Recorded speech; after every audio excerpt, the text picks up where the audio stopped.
and I couldn't understand the language you were speaking, and you started, every time I did this, you started yelling at me, I would have no idea, because I don't know I do it. The very first time, well, that wouldn't work, because my mom tells me I was 2 months old in the crib doing it, like rocking all the time, moving. If the very first time your dog vocalizes, the dog can be aware of it.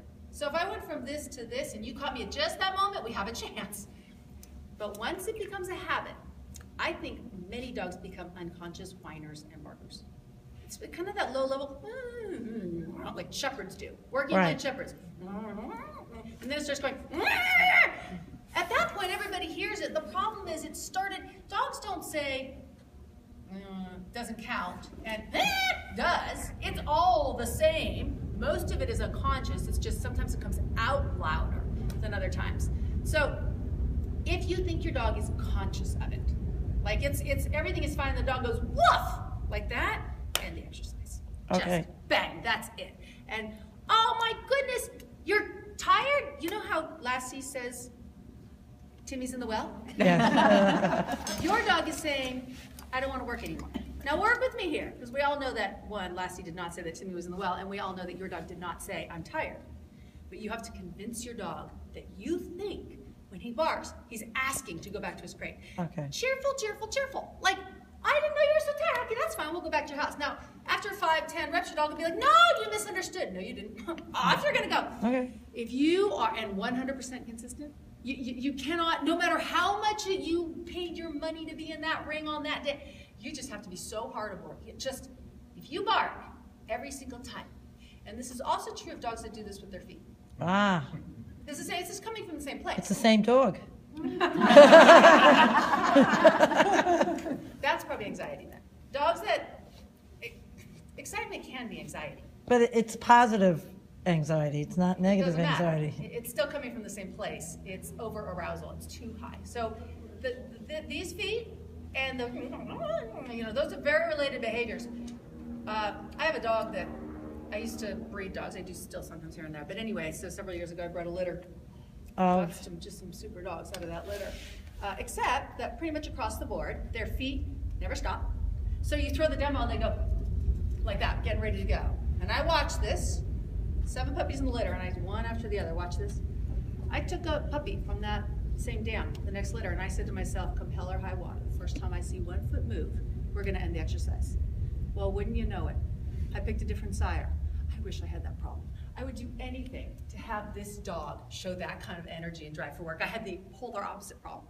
But there's a huge genetic component to this. So whenever I see a dog that's from a line where they tend to whine, bark, feet move, I tell people, the first time you see it, you must address it, because that time the dog is conscious.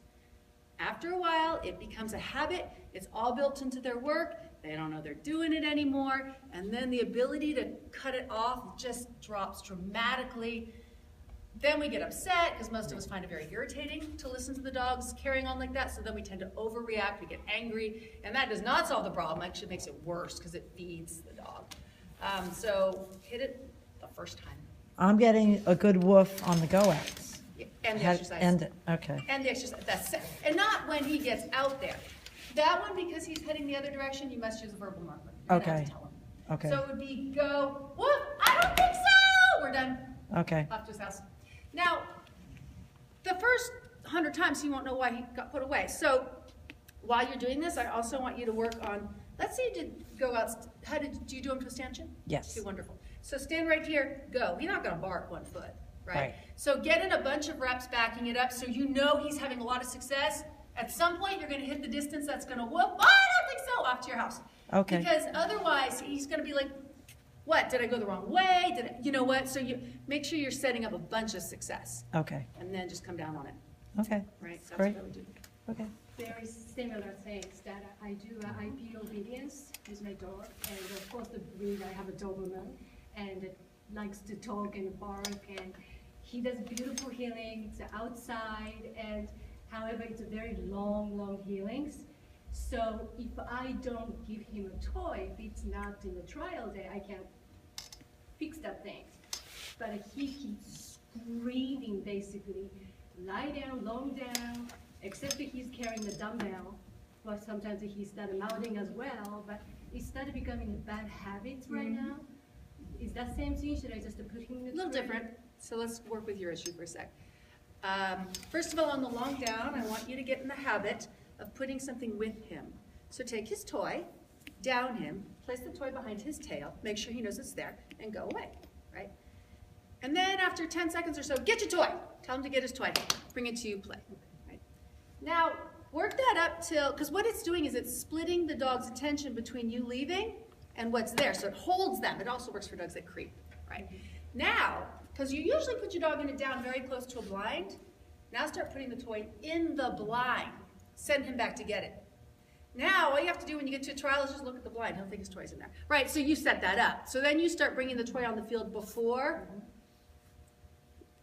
so that he knows it's there. But what you want to do is distract him. If you can distract him, you can probably quiet him, right? And then every once in a while, randomly, just tell him to get his toy even though you're off in your space. Some people go, my God, won't that ruin my long down? No. I mean, everything will ruin everything temporarily, but that's not, so what? I mean, it doesn't matter. Long term, it's not a problem. My dogs in sits and downs, if you watch them, look behind them every once in a while. That's because when I take off my armband and my leash, they think I also took off a toy. So the whole package is sitting there, and what it does is it gives them comfort. Because a lot of dogs get very stressed about the distance. It makes them nervous. So, you know, what do you leave your dog? You go on a sit or a down. What did you, the dog, you took your personality away, you took your food away, you took your toys, you left them by themselves on cold hard ground, and there's another dog out on the field working and they're nervous about it. So what would cause them to want to stay there? Nothing. So what you need to do is balance your equation. So if you give the dog even a big old bag of food behind the dog, balances the dog. So the dog goes, my mama's gone, but my toy is here. And that's what we want to mentally switch, yeah? The other thing is, the only time I practiced those long stretches of IPO healing was pretty much in a trial. Because they are boring for all of us, beyond reason, and that's a problem. The second thing is in training, you really should make sure that your toy, the quantity of toys you're giving to your dog is pretty thin. By the time you get to trial, your dog should be very comfortable working without a toy on your body for very long stretches of time. So if I'm thinking trial readiness, I would hope there were no more toys on your body in training. It doesn't mean there's not toys on the field that you strategically put out there, but the dog should not be sniffing you and saying, but there's no toy. That's irrelevant. It's irrelevant. The thing is, I have access to food and toys. It might be in the refrigerator, but it doesn't change the fact that I can open it and you cannot. So if I'm outside training my dog and my dog does something brilliant, I can go in the house and get the food out of the refrigerator. That's all the dog needs to know. And I can get the toy out of my car because that's where they live. As long as the dog understands that link, we're good. Because part of what you might be experiencing, there's two possibilities. One is just the amount of time. He's like, look, by now you've usually given me my toy. That's the first issue, right? But the second one is, and I don't smell it on you, and that doesn't bode well. So wash those variables out, right? And then you might have a little bit better luck. The other thing is when I did handle in IPO obedience, I did do some stuff in healing. I was not smooth on my heel, partly because our field is so awful. It was hard to be smooth. But the more you're a little tiny bit erratic, and I'm going to show you because it'll be easier. I'm going to do it on the way back. So this is the normal smooth walking, right? In a trial, I would suggest that as you come in, there's just, I don't know if you can you see what I'm doing? Yeah. There are tiny variations in my speed and my movement. It's very small, but every time you do that, the dog thinks you're going to turn. So what you're doing is, it's the same as when I'm doing this with working an AKC dog to get a little bit more attention. The dog starts to notice these subtle things. It gives them something to do. When you're really smooth, they go to sleep. Oh, step one, we got 49 to go. I'll just settle in, right? And you want to just get that up. A lot of IPO people are very pattern-oriented. I mean, more often than not, I actually see them do it in order from one exercise to the next. That's just not very good training. Unless you're back chaining, which is a whole nother topic, and I don't think I've ever met an IPO person who truly back chained. I mean, I've seen people who rewarded at the end, but they didn't know what they were doing. Like it wasn't conscious, gee, the dog strung all these exercises together backwards and got a reward. It wasn't that thought out. It was just coincidence. As a rule, IPO trainers are not the most sophisticated. Hook up with an AKC trainer, and as a rule, you'll get higher quality training. You're trading with John? John, a long time ago. Yeah, me too, long time ago. Yeah, but I won't. Did you used to have a shepherd? No, I have only Doberman. Only Dobie Smith. All right, any other generic questions?